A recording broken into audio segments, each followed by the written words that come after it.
धीरज धर्म मित्र और नारी, आपद काल पेखिए चारी।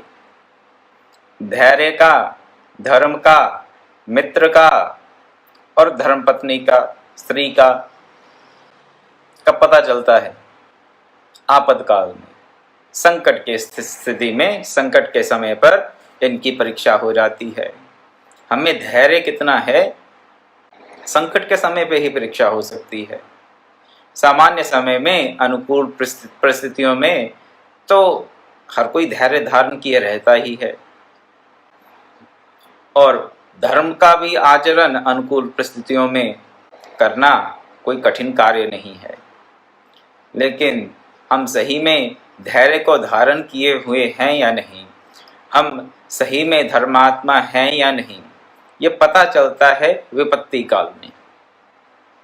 जीवन में जब विपत्ति काल आता है तो ही धैर्य की, धर्म की, मित्र की और स्त्री की, धर्मपत्नी की परीक्षा हो जाती है, ऐसा समझ लें।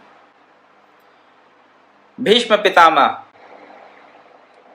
आजीवन ब्रह्मचारी रहे, स्त्री तो थी नहीं उनकी, मित्र थे नहीं, कह नहीं सकते, लेकिन उनके धैर्य और धर्म की परीक्षा तो बारंबार हुई, उनके चरित्र में हमें देखने को मिलता है। महात्मा भरत रामायण के एक विशेष चरित्र, भरत भगवान राम के अनुज, उनके जीवन में एक बार ऐसी स्थिति अवश्य आई जब उनको अपने धर्म की और धैर्य की परीक्षा देनी पड़ी। भगवान राम सीता माता और लक्ष्मण जी सहित वन को चले गए। भरत और शत्रुघ्न ननिहाल से वापस आते हैं। राजा दशरथ स्वर्गलोक, इंद्रलोक पधार चुके हैं और देवता भी यही चाहते हैं। देवताओं के साथ साथ गुरुजन, सब ब्राह्मण, सब पुरवासी, सब माताएं ये चाहती हैं कि भरत राज्य सिंहासन पर आसीन हो जाएं। जब भगवान राम 14 वर्ष की अवधि के बाद अयोध्या वापस आते हैं तो तब जैसा उचित होगा वैसे किया जाएगा। तब भगवान राम को राज्य सिंहासन पर हम आसीन कर सकते हैं, लेकिन तब तक भरत को राज्य का संचालन करना चाहिए राजा के रूप में। सबका एक मत। परंतु भरत थे और इसलिए उन्होंने अपने धैर्य और धर्म को छोड़ा नहीं। संकट की उस विकट परिस्थिति में भी ना उन्होंने अपना धैर्य छोड़ा और ना ही धर्म। उनको अपने धर्म का भी ज्ञान था और अपार धैर्य उनमें था ही। भक्त हैं, वो भी परम भक्त हैं और इसके चलते उनमें अपार धैर्य है। उन्होंने उस धैर्य का अपने चरित्र में बहुत सुंदर रूप से प्रदर्शन किया। किस प्रकार वो चित्रकूट जाते हैं भगवान राम को मनाने के लिए, उनको वापस लेके आने के लिए। साथ में जल ले जाते हैं सभी नदियों का, सब पवित्र नदियों का, कि वन में ही भगवान राम का राज्याभिषेक कर देंगे और उनको ले आएंगे। धर्म क्या है, ये भरत से हमें सीखने को मिलता है। धैर्य क्या है, ये भी हमें महात्मा भरत के चरित्र से सीखने को मिलता है। परंतु उनके जीवन में तो एक ही बार ऐसी परिस्थिति आई जहां पर उन्होंने अपने धैर्य और धर्म का परिचय दिया अपने चरित्र के माध्यम से। परंतु आज जिस 12 प्रधान भक्तों में से एक प्रधान भक्त, एक महाभागवत परम भक्त महात्मा भीष्म का चरित्र हम आरंभ करने जा रहे हैं, उनके जीवन में तो कई बार ऐसी परिस्थितियां आई, एक बार नहीं कई बार ऐसी परिस्थितियां आई जब उनको अपने धैर्य का, अपने धर्म का परिचय अपने चरित्र के द्वारा देना पड़ा, बारंबार देना पड़ा, एक बार नहीं। बड़ा लंबा जीवन काल रहा उनका। कुछ गणना के अनुसार उन्होंने 135 वर्ष की आयु में शरीर छोड़ा। 135 वर्ष की आयु में। कुछ गणनाओं के अनुसार जब महाभारत का युद्ध हुआ तो भगवान श्री कृष्ण की आयु 85 वर्ष की थी और पितामह भीष्म की आयु 135 वर्ष की थी। इतने लंबे आयु काल में और अपने जीवन काल के प्रारंभ से ही उन्होंने महान और कठिनतम व्रत लिए और उनका आजीवन पालन किया। ऐसा चरित्र हमें कहीं और देखने को मिलता नहीं, कहीं नहीं मिलता ऐसा चरित्र देखने के लिए। इसलिए इनके चरित्र का हम ध्यान से श्रवण करें, मनन करें, चिंतन करें और देखें कि किस प्रकार एक भक्त में इतनी शक्ति आ जाती है कि वो भक्त भगवान को भगवान के रूप में प्रतिष्ठित कर सकता है। भगवान को भगवान बनाने वाला भक्त ही होता है। अगर भक्त ही नहीं होगा तो फिर भगवान कैसे बनेंगे? भगवान की प्रतिष्ठा भक्त के नाते ही होती है। लेकिन कैसे भक्त? हमारे जैसे भक्त नहीं, भीष्म पितामह जैसे भक्त जो सदैव सत्य का आचरण करते रहे, जिसको उन्होंने सत्य समझा उस धारणा को उन्होंने कभी नहीं छोड़ा। जो उनकी सत्य की धारणा थी वो सही में उचित थी या अनुचित थी, उसका विश्लेषण एक और प्रसंग हो जाता है, वो अभी मैं नहीं करूंगा।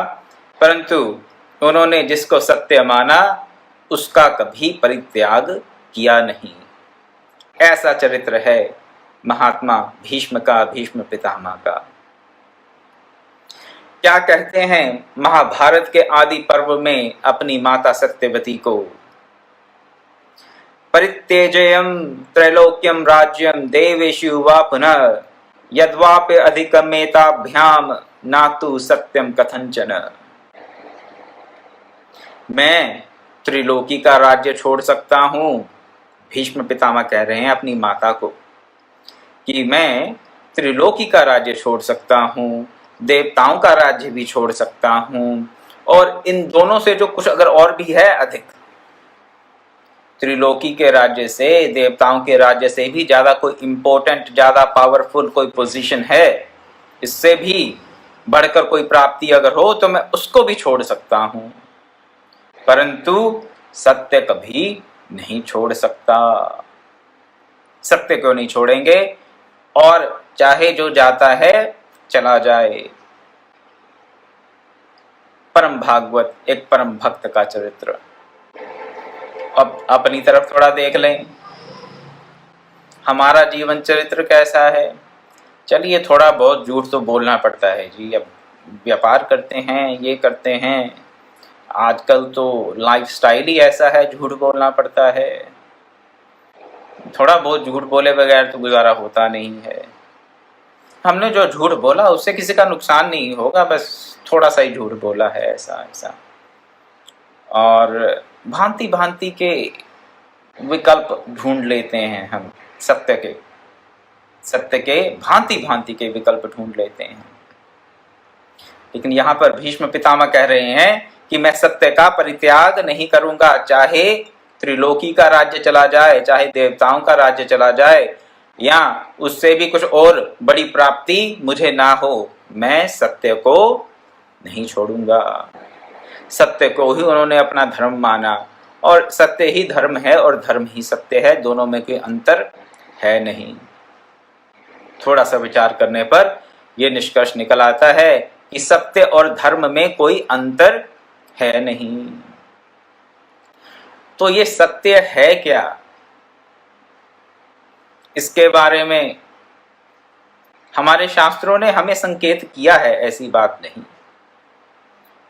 समझने की आवश्यकता है, थोड़ा सा ध्यान से अगर श्रवण करेंगे समझने की चेष्टा करेंगे तो अवश्य बात समझ में आ जाएगी। शास्त्र का कथन है, सत्यम ब्रूयात प्रियम ब्रूयात ना ब्रूयात सत्यम अप्रियम प्रियम च नानृतम ब्रूयात एषा धर्म सनातन।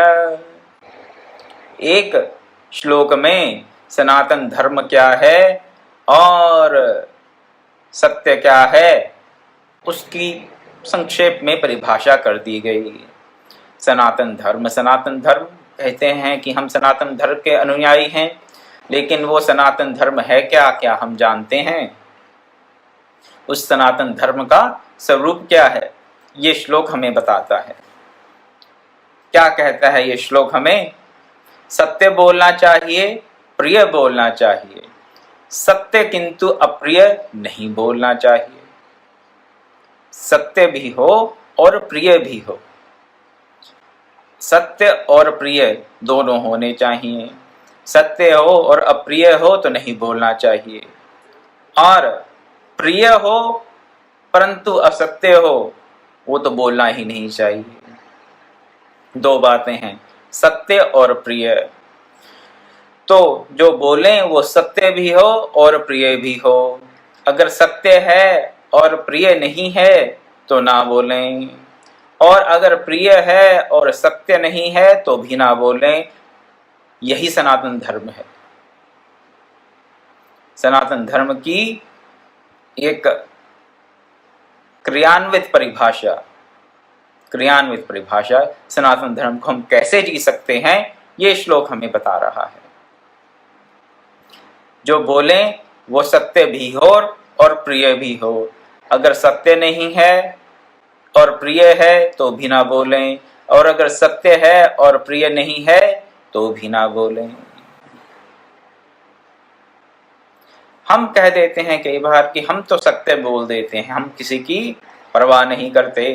किसी को अच्छा लगता है तो अच्छा लगे, बुरा लगे तो बुरा लगे, हम तो सच ही बोलेंगे। ऐसी हम के चलते हमारी धारणा बन जाती है। सबकी तो नहीं, हम में से कई लोगों की ऐसी धारणा बन जाती है कि मैंने तो सच बोल दिया, अब उसको बुरा लगता है तो लगे, अब मैं क्या करूं। नहीं, ये सनातन धर्म नहीं सिखा रहा हमें। ये सनातन धर्म नहीं है। सत्य कहें परंतु इस प्रकार से कहें कि वो प्रिय कारक हो, वो सुनने वाले को प्रिय लगे। क्यों प्रिय लगना चाहिए? क्या हम पीपल प्लीजर बनना चाहते हैं, सबको खुश रखने की चेष्टा करना चाहते हैं? नहीं नहीं, सनातन धर्म ये श्लोक ये नहीं कह रहा कि हाँ सबको खुश रखने का प्रयास करो। प्रिय बोलने का अर्थ ये नहीं कि कैसा जैसा भी बोलकर सत्य को तोड़ मरोड़ कर बोलो जिससे कि सब खुश हो जाएं। नहीं, प्रिय सत्य प्रिय क्यों होना चाहिए, इसके पीछे एक मनोवैज्ञानिक कारण है।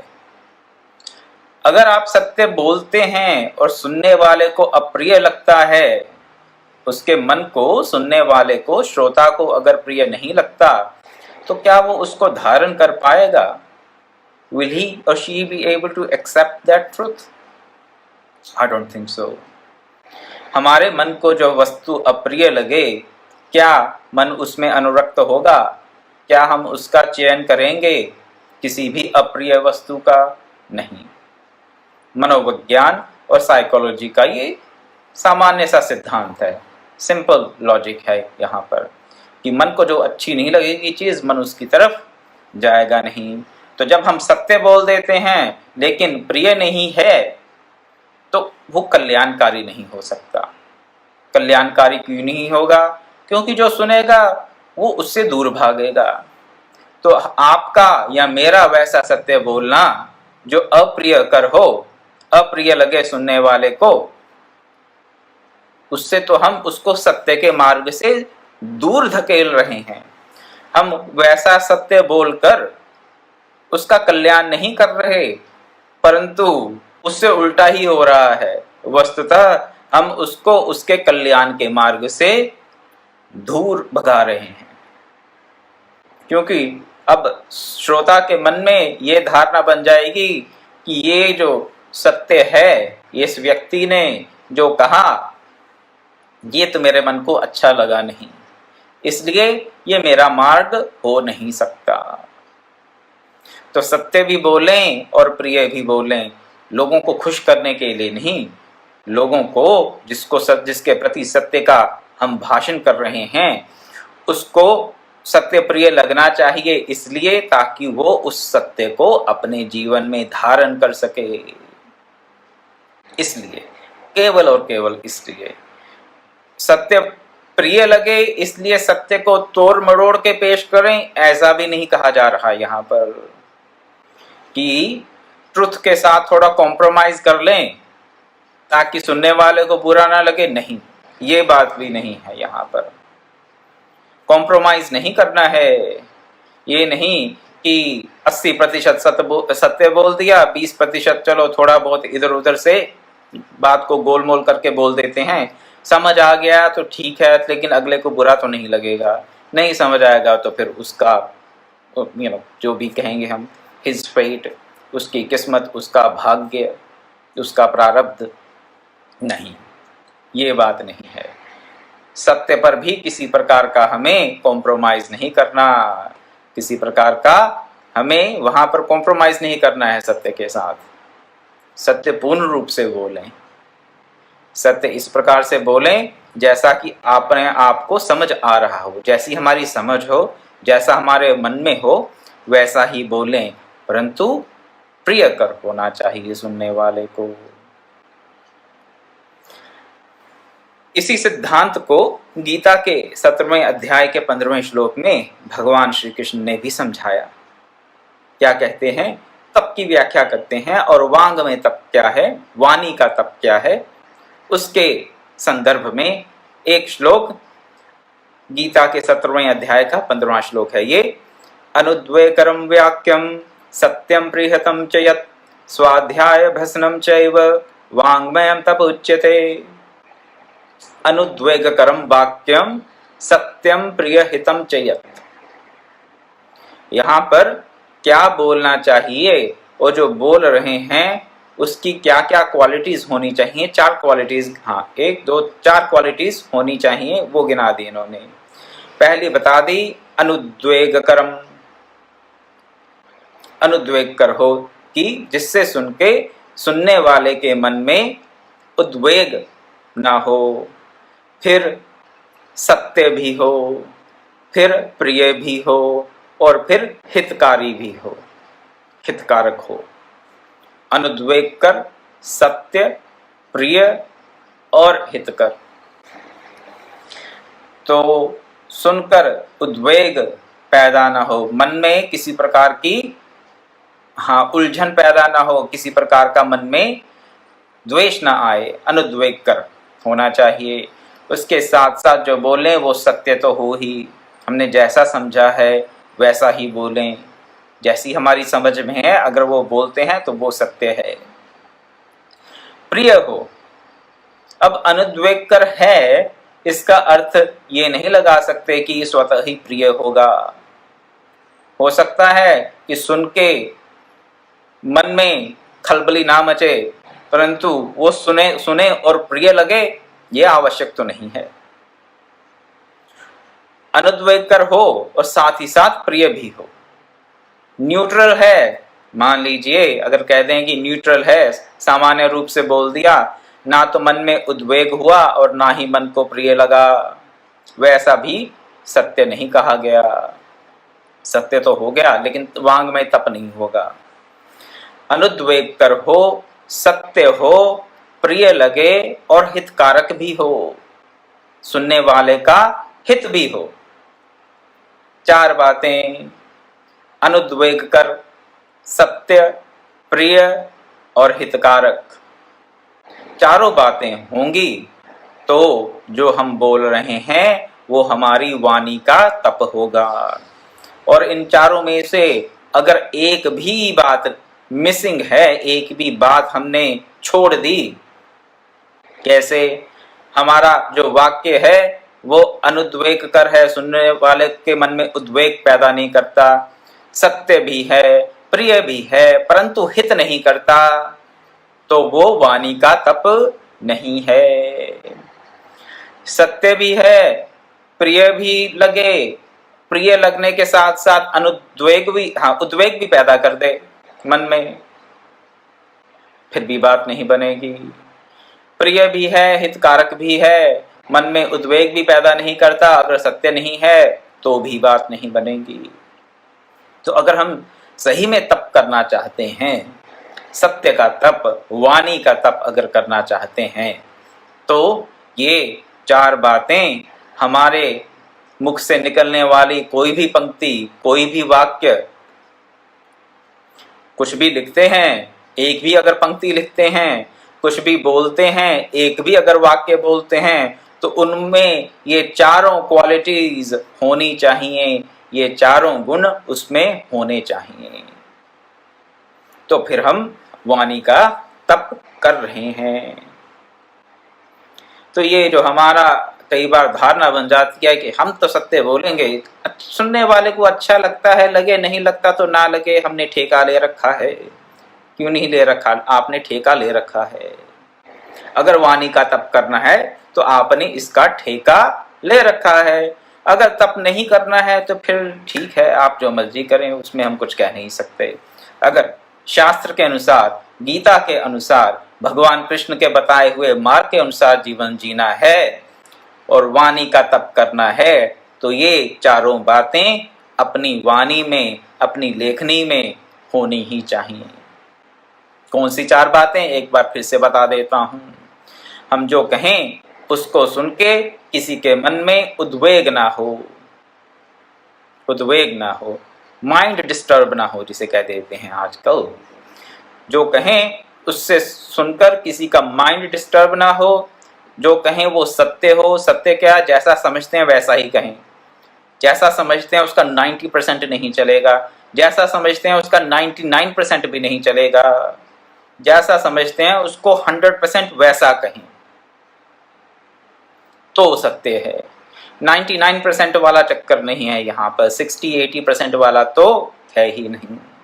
अपनी तरफ से पूरा प्रयास करें कि जैसा समझते हैं वैसा कहें, जैसा जैसा समझते हैं वैसा कहें। अपनी तरफ से वो पूरा प्रयास होना चाहिए। अगर 1-2% का भी हेर फेर किया तो वो सत्य नहीं है। तो जो कहें उससे सुनने वाले का माइंड डिस्टर्ब ना हो, जैसा समझते हैं वैसा ही कहें, सुनने वाले को प्रिय भी लगे। प्रिय क्यों लगे? क्योंकि लोगों को हमें खुश करके कोई वोट लेने हैं किसी से? नहीं, वो बात नहीं है। किसी से वोट नहीं लेने हैं हमें इलेक्शन में। प्रिय लगने का अर्थ यहाँ पर ये है कि अगर व्यक्ति को, सुनने वाले को प्रिय लगेगा तो वो उस सत्य को अपने जीवन में धारण करने का प्रयास करेगा या करेगी, अन्यथा नहीं। प्रिय हो और हितकर भी हो, हित भी होना चाहिए व्यक्ति का, प्रिय भी लगे, सत्य भी हो, मन में उद्वेग भी ना हो, लेकिन अगर आपके कहे हुए वाक्य के अनुसार चले और अपने जीवन को दुर्गति में डाल दे तो वो भी वाणी का तप नहीं है। तो इन चारों गुणों को हम अगर अपनी वाणी में धारण करते हैं तो हम वांग्मय तप कर रहे हैं। भीष्म पितामह ने अपना जीवन इसी सिद्धांत के अनुसार जिया, इसी सिद्धांत के अनुसार जिया।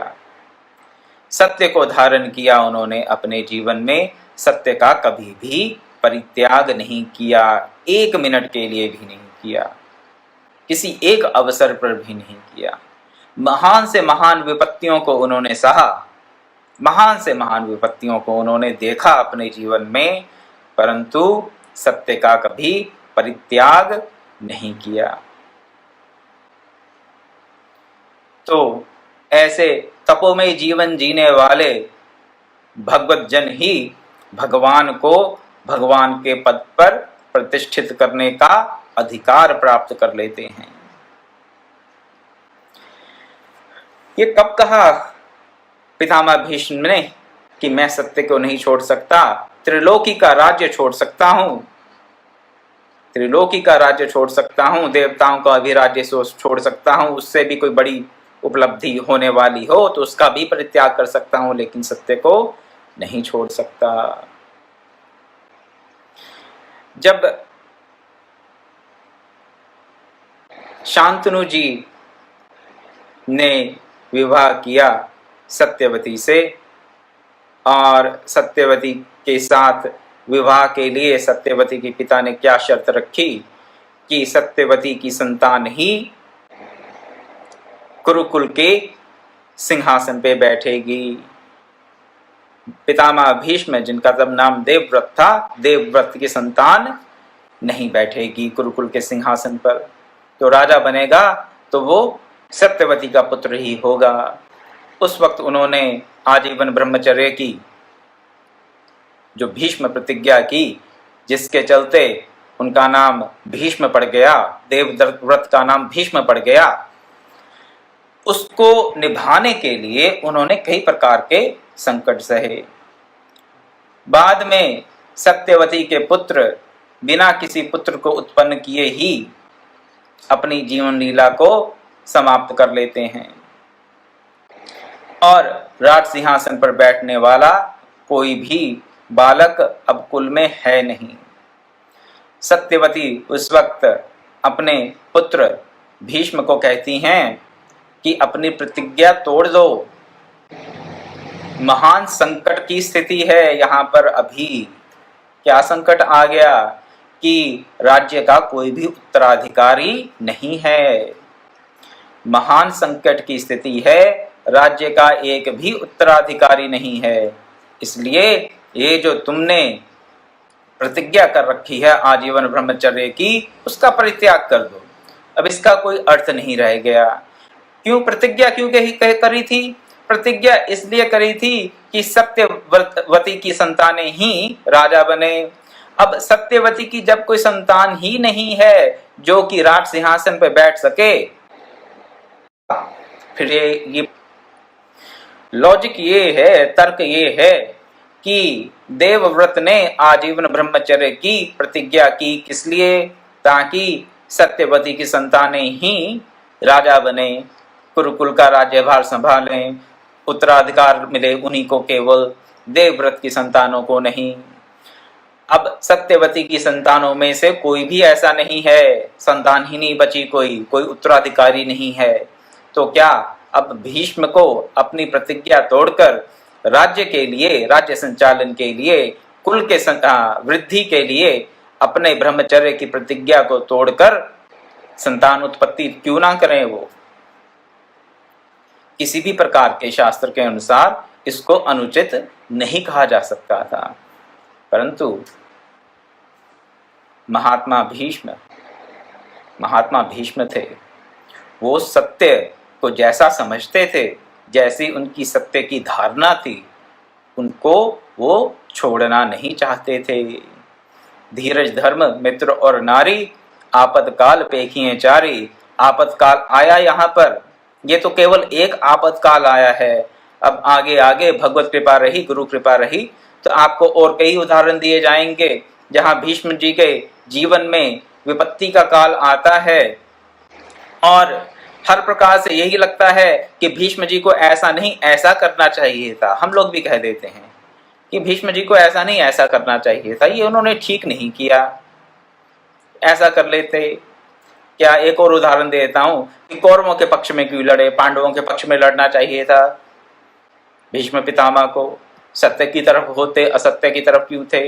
क्रूर राजा दुर्योधन का और विधर्मी राजा धृतराष्ट्र के साथ क्यों थे? धर्म की तरफ क्यों नहीं थे? कह देते हैं हम भी कि ये इन लोगों को वहां से, उनकी तरफ से नहीं, कौरवों की तरफ से नहीं लड़ना चाहिए था, पांडवों की तरफ से लड़ते, प्रिय तो वही थे उनके। इन बातों का भी बाद में विवेचन किया जाएगा। ऐसे कई उदाहरण आते हैं पितामह भीष्म के जीवन में, जिनकी हम चर्चा करेंगे।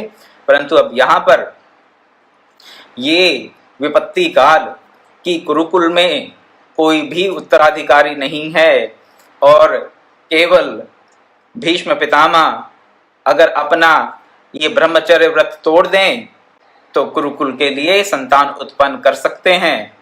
परंतु उन्होंने जो व्रत लिया उसका परित्याग नहीं करूंगा, ऐसी मन में धारणा बनाई, और उस सत्य को उन्होंने नहीं छोड़ा।